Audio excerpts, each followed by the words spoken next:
Assalamualaikum warahmatullahi wabarakatuh. Halo semuanya, bertemu lagi dengan saya Utami Yuliani. Kali ini saya akan menjelaskan tentang kesetimbangan benda tegar. Kita mulai dengan pertanyaan, bagaimana caranya agar suatu benda dalam keadaan setimbang? Perhatikan ilustrasi berikut. Ada dua orang anak sedang bermain jungkat-jungkit di taman bermain. Pertanyaannya adalah, mengapa jungkat-jungkit yang dimainkan kedua anak tersebut tidak berhenti? Maka jawabannya adalah karena kedua anak tersebut terus memberikan gaya terhadap jungkat-jungkit tersebut. Lalu, kapan jungkat-jungkit tersebut dapat berhenti? Tentunya jawabannya adalah saat kedua anak tersebut tidak ada yang memberikan gaya. Dari ilustrasi sebelumnya, maka kita dapat menyimpulkan bahwa syarat suatu benda dalam keadaan setimbang adalah sigma F sama dengan 0, atau jumlah gaya yang bekerja pada benda tersebut sama dengan 0, di mana F itu adalah gaya pada gerak translasi, di mana nilai sigma Fx juga harus 0, atau gaya pada sumbu X harus bernilai 0, dan sigma Fy-nya juga harus sama dengan 0. Selain gerak translasinya, gerak rotasi juga harus bernilai 0, di mana di gerak rotasi kita punya sigma torsi sama dengan 0. Ini adalah syarat suatu benda dalam keadaan setimbang. Jenis-jenis dari kesetimbangan benda tegar. Yang pertama adalah kesetimbangan stabil. Apa itu kesetimbangan stabil? Di sini, apabila ada suatu benda, bendanya kita berikan gaya. Yang terjadi adalah bendanya bergerak dan kembali ke posisi awal. Nah, maka kesetimbangan stabil itu adalah titik berat benda saat diberikan gaya dia akan berpindah, dan setelah itu dia akan kembali ke posisi awalnya. Yang kedua adalah kesetimbangan labil. Kesetimbangan labil itu seperti apa? Sama seperti tadi, kita kasih benda, lalu bendanya kita kasih gaya. Yang terjadi adalah benda tersebut berpindah. Nah, kesetimbangan labil tersebut di mana titik berat benda akan berpindah saat diberi gaya, dan setelah itu dia tidak kembali ke posisi awalnya. Yang ketiga adalah kesetimbangan netral. Kesetimbangan netral itu adalah apabila benda tadi kita berikan gaya, di situ titik berat benda tersebut tidak berpindah atau tetap. Perhatikan contoh berikut. Ini ada suatu sistem yang tersusun seperti pada gambar. Jadi ada dua tali yang terhubung terhadap suatu massa, sehingga sistem ini dalam keadaan setimbang. Tali yang pertama itu dia membentuk sudut 37 derajat terhadap bidang datar. Dan tali yang kedua kita ambil sudutnya adalah 53 derajat terhadap bidang datar. Lalu berat dari si benda tersebut adalah 400 Newton. Pertanyaannya adalah tentukan tegangan pada kedua tali agar sistem dalam keadaan setimbang. Jadi di sini fungsi kita atau tugas kita adalah kita harus cari tahu berapa nilai tegangan tali keduanya tuh yang saling mengikat sehingga si sistem tersebut keadaannya setimbang. Karena kalau misalnya talinya terlalu kencang ataupun terlalu longgar, maka si sistem tersebut pasti tidak setimbang. Sekarang kita jawab. Kita punya sistem seperti berikut. Nah, sistem tersebut kita sekarang jawab dengan menggunakan analisis gaya-gaya yang bekerja terhadap sistem tersebut. Yang pertama adalah yang pasti gaya tali yang mendukung di sistem tersebut, yaitu tali yang pertama dan tali yang kedua. Jadi yang pertama kita di sini T1 kita tulis, T1-nya kita tentukan yang dia menghadap sudut 53 derajat. Lalu berarti yang 37 yang menghadap 53 derajat dan yang 37 derajat berarti T2. Lalu yang T3-nya itu adalah yang beratnya 400 Newton. Ya. Nah, karena ini gaya itu adalah vektor, maka kita analisisnya secara vektor, di mana yang T1 itu arahnya ke arah kanan dan tegak ke atas, sehingga untuk bidang yang mendatar, rumusnya adalah T1 dikali dengan cos theta. Lalu bidang yang tegak, rumusnya adalah T1 dikali dengan sin theta. Berlaku juga untuk sudut yang 37 derajat. Bedanya adalah pada bidang mendatar dia arahnya ke kiri, rumusnya T2 dikali cos theta, dan yang tegak adalah T2 dikali dengan sin theta. Nah, sekarang setelah itu baru kita masuk ke syarat kesetimbangan benda tegar. Yang pertama adalah syaratnya sigma Fx sama dengan 0. Kita lihat sumbu di X bidang X. Karena Fx maka sumbu di bidang X. Di bidang X atau bidang mendatar yang ini, maka kita punya T1 cos theta dan T2 cos theta. Kita anggap bahwa yang ke arah kanan itu positif, yang ke arah kiri negatif. Maka T1 cos theta-nya positif, T2 cos theta-nya negatif. Maka rumusnya adalah T1 cos theta dikurang T2 cos theta. Lalu sekarang tinggal kita masukkan T1 dikali cos 53 derajat dikurang T2 dikali cos 37 derajat sama dengan 0. Maka T1 dikali cos 53 derajat adalah 0,6 dikurang T2 dikali cos 37 derajat adalah 0,8 sama dengan 0. Dan sekarang minus 72 kali 0,8 kita pindah ruas sehingga menjadi T1 dikali 0,6 sama dengan T2 dikali 0,8.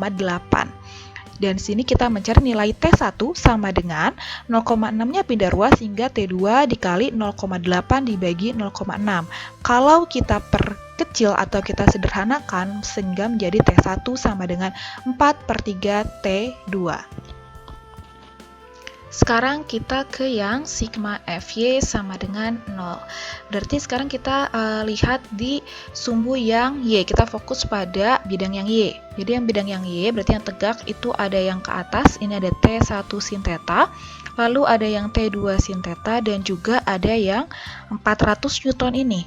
Itu ya, kita anggap bahwa yang ke atas itu adalah positif, yang ke bawah adalah negatif. Berarti yang positif, yang arahnya ke atas yaitu T1 sin theta dan T2 sin theta. Dan di sini yang 400 Newton karena arahnya ke bawah maka dia bernilai negatif. Sehingga kita tuliskan menjadi T1 sin theta ditambah T2 sin theta dikurang 400 Newton.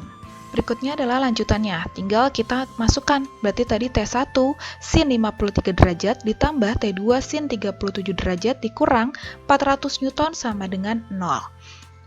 T1 dikali sin 53 derajat adalah 0,8 ditambah T2 dikali sin 37 derajat adalah 0,6 dikurang 400 Newton. Lalu 400 Newtonnya kita pindah ruas ke kanan sehingga menjadi T1 dikali 0,8 ditambah T2 dikali 0,6 sama dengan 400 Newton. Lalu tadi kita punya nilai T1 sama dengan 4/3 T2 sehingga kita ganti 4/3 T2 dikali 0,8 ditambah 0,6 T2 sama dengan 400 Newton. Lalu kita kalikan 4 dikali 0,8 yaitu 3,2/3 T2 ditambah 0,6 kita buat jadi pecahan menjadi 3/5 T2 sama dengan 400 Newton. Lalu pecahannya si penyebutnya kita samakan penyebutnya. Jadi 16 tambah 9 per 15 T2 sama dengan 400 Newton. 16 tambah 9 adalah 25 per 15 T2 sama dengan 400 Newton. 15-nya kita pindah ruaskan ke kanan sehingga menjadi 25 T2 sama dengan 400 dikali 15. Sehingga T2 sama dengan 6000 dibagi 25. Hasilnya adalah 240 Newton. Berikutnya kita cari yang T1. T1 tadi kita punya 4/3 T2. Maka tadi T2 kita sudah tahu nilainya adalah 240. Jadi tinggal dimasukkan T1 sama dengan 4/3 dikali 240. Sehingga di sini kita bisa ada yang coret yaitu 3 dan 240 kita coret. Maka dapat T1 sama dengan 4 dikali 80 Newton. 4 dikali 80 adalah T1-nya 320 Newton. Jadi kalau tadi kita punya gambar atau sistem yang tadi sebelumnya, jadi kita sudah tahu bahwa yang di sudut 53 derajat talinya harus sebesar 320 Newton, sedangkan yang di sudut 37 derajat itu nilainya harus 240 Newton. Baru sistem tersebut akan dalam keadaan setimbang. Sekarang kita lihat cara lainnya. Jadi ada cara lainnya, yaitu dengan cara, tadi kan kita lihat dulu ya, sistemnya seperti ini, gitu ya, sistemnya seperti ini, ada sudut 37 derajat di tali yang kiri, lalu 53 derajat di tali yang kanan. Nah, rumusnya adalah, jadi kalau misalnya kita anggap yang kanan T1 sama kayak tadi, yang kiri T2, lalu yang bawah adalah T3, nah sudut di depan T1 kita tulis sebagai sudutnya theta. Lalu sudut di depan T2 kita tulis alfa dan sudut di depan T3 adalah beta. Maka rumusnya adalah T1 per sin theta sama dengan T2 per sin alfa sama dengan T3 per sin beta. Jadi itu adalah ini adalah rumus vektor. Jadi T1 itu dibagi dengan sin sudut di depan T1. sama dengan T2 juga dibagi dengan sudut di depan T2. T3 juga dibagi dengan sin sudut di depan T3. Seperti itu. Misalnya kita sekarang mau mencari nilai T1, maka rumusnya menjadi T1 per sin 127 derajat sama dengan 400 dibagi sin 90 derajat. Dapat dari mana? T1 ini adalah T1-nya. Sin theta, theta-nya adalah yang ini. Nah, kenapa 127 derajat? Yang pertama ini kita punya sudut dari sini ke sini adalah 37 derajat. Lalu dari sini ke sini, sudutnya adalah, lihat, ini bentuknya, sudutnya adalah siku-siku. Berarti kalau siku-siku pasti sudutnya adalah 90 derajat. Maka 90 ditambah 37 derajat adalah 127 derajat. Jadi sudut ini, theta ini adalah 127 derajat. Lalu sin 90 dari mana? Jadi ini adalah 400, ini adalah T3. Oke, depan T3 itu adalah sin beta, berarti yang ini beta. Oke, nah beta ini kenapa 90 derajat? Jadi dari sini, nih dari yang merah kiri ke merah yang kanan, ini total sudutnya adalah 180 derajat. Oke, kita sudah punya sudut sin 53 derajat, di sini 37 derajat. 53 derajat ditambah 37 derajat adalah 90 derajat. Maka sisanya dari sini ke sini adalah 90 derajat. Jadi kalau kita totalkan semuanya adalah 180 derajat. Jadi otomatis di sini sin betanya adalah 90 derajat. Dan ini 400 ini adalah T3 karena kita sudah punya ini 400 Newton. Jadi kalau ini 400 Newton, otomatis T3-nya juga pasti 400 Newton karena dia saling tarik-menarik. Itu ya. Yaudah, sekarang tinggal kita masukin T1 per sin 127 itu adalah 0,8 sama dengan 400 dibagi sin 90 derajat adalah 1. Sehingga yang 0,8-nya kita bisa pindah ruas, gitu kita kali silang. T1 sama dengan 400 dikali 0,8. Maka T1 sama dengan 320 Newton. Hasilnya sama seperti tadi, T1 hasilnya 320 Newton. Sekarang kalau kita ingin yang T2, maka rumusnya menjadi T2 per sin alfa sama dengan T3 per sin beta. Maka T2 per sin 143 juga sama 143 dari yang ini, T2 sin alfa, alfanya ini 53 derajat ditambah 90 derajat. 53 derajat tambah 90 derajat adalah 143 derajat. Jadi sin 143 derajat sama dengan 400 dibagi sin 90. Kita masukin T2 per sin 143 derajat adalah 0,6 sama dengan 400 dibagi 1. Kita kali silang, jadi T2 sama dengan 400 dikali 0,6. Hasilnya adalah 240 Newton. Hasilnya sama seperti tadi, T1 320 Newton dan T2-nya 240 Newton. Alhamdulillahirrahmanirrahim. Untuk kesetimbangan benda tegar bagian pertama sudah selesai. Jadi kita sampai situ dulu, satu contoh soal dulu supaya kalian gak pusing. Nanti berikutnya kita akan lanjutkan lagi ke kesetimbangan benda tegar, tapi kita menggunakan pendekatan sigma torsi sama dengan 0.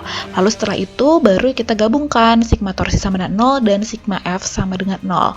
Jadi biarkan kita pelan-pelan belajarnya, yang penting kalian paham. Tapi kalau misalnya kalian belum paham juga, kalian boleh nanti kita ada sesi tanya jawab setelah melakukan percobaan kesetimbangan benda tegar, lalu kita akan pelajari pelan-pelan cara menganalisis, mencari nilai gaya-gaya agar si benda tersebut dalam keadaan setimbang.